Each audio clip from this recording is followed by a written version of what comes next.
What's something that used to be considered a loser hobby? As this person says, what was the equivalent of loser wasting their time playing video games all day before video games came along? The answer to this one is easy. It was television. I was born in the 1970s, and back then it was still common to hear people call the television a boob tube or an idiot box. People would say that it rots your brain. There's an entire generation of entertainment where the primary conflict between the child and their parents was always how much television they would be allowed to watch. The parents would treat it like ice cream.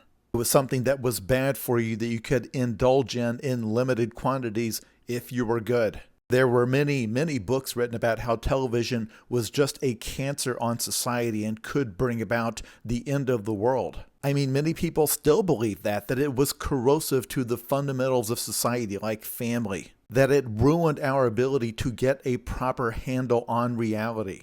I mean, Fahrenheit 451 was as much about the dangers of television as it was about government censorship. It's not just that they banned books, but that they replaced books with TV.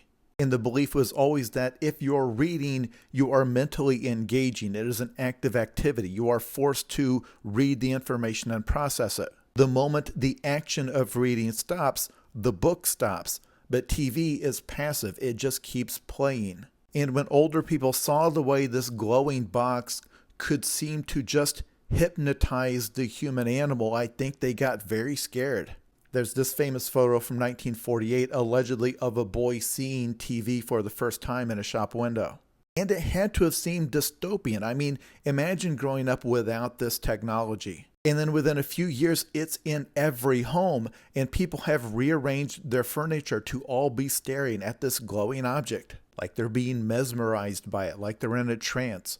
Like this is their new god that's telling them how to live their lives, what food to eat, what clothes to wear. Suddenly you had parents using this thing to raise their children. The values they're growing up with are not the values of their parents, but rather whatever is being taught to them from that screen. And when I was a kid, there was absolutely a stigma against watching too much TV. People would make fun of you for it. Like now, people will make fun of you for watching the wrong stuff if you watch cheesy reality shows, things like that. But I am old enough to remember when it was considered shameful to use the device too much for any reason. And there are people out there today who insist that this was not a moral panic about a new technology, but that it was all true.